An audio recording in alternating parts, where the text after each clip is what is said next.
আমি বাংলাদেশকে ভালোবাসি, ওরা আমাদের মতো কথা বলে, ওদের সংস্কৃতি আমাদের সংস্কৃতি এক। পশ্চিমবঙ্গের মুখ্যমন্ত্রী মমতা বন্দ্যোপাধ্যায় দাবি করেছেন পশ্চিমবঙ্গকে অস্থিতিশীল করার চেষ্টা করছেন মোদী নিজে। তিনি হুঁশিয়ারি দিয়ে বলেছেন, যদি তার রাজ্যকে অস্থিতিশীল করা হয় তাহলে মোদীকে গদি থেকে সরিয়ে দেওয়া হবে। সম্প্রতি আরজিকর হাসপাতালের নারী ইন্টার্ন চিকিৎসককে ধর্ষণ ও হত্যাকাণ্ডের ঘটনায় উত্তপ্ত ভারতের পশ্চিমবঙ্গ। বুধবার রাজ্যে 12 ঘন্টার বাংলা বন্ধ কর্মসূচি চালিয়েছে ভারতের ক্ষমতাসীন দল বিজেপি। এদিন কর্মসূচি পালন করতে আসা বিক্ষোভকারীদের সঙ্গে পুলিশের ধাওয়া পাল্টা ধাওয়ার ঘটনা ঘটে। বিক্ষোভকারীদের সরিয়ে দিতে পুলিশ কাঁদানে গ্যাস ব্যবহার করে।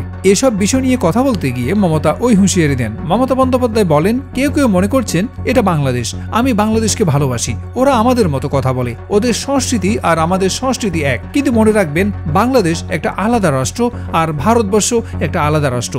এ সময় তিনি প্রধানমন্ত্রীকে হুঁশিয়ারি দিয়ে বলেন, মোদী বাবু, আপনার পার্টিকে দিয়ে আগুন লাগাচ্ছেন। মনে রাখবেন, বাংলা যদি আগুন লাগান, আসামও থেমে থাকবে না, নর্থ ইস্টও থেমে থাকবে না, উত্তর প্রদেশও থেমে থাকবে না, বিহার, ঝাড়খণ্ড, দিল্লিও থেমে থাকবে না। আপনার চেয়ারটা টলমল করে দেব।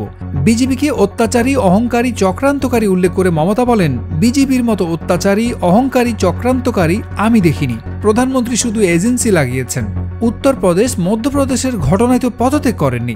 মঙ্গলবার পশ্চিমবঙ্গের সচিবালয় নবান্ন ঘেরাও কর্মসূচি দিয়েছিল ছাত্র সমাজ। এ নিয়ে কথা বলেছেন মমতা।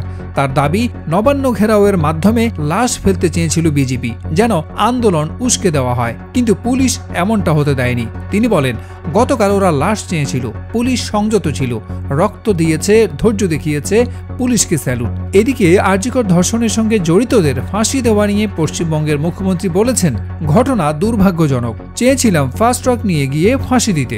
ধর্ষণ করলে একমাত্র শাস্তি ফাঁসি, রাজ্যের হাতে ক্ষমতা থাকলে 7 দিনে ফাঁসি দিতাম। এ সময় তিনি আগামী সপ্তাহে বিধানসভার অধিবেশন ডেকে ধর্ষণ বিরোধী বিল পাশ করাবেন বলেও যোগ করেন।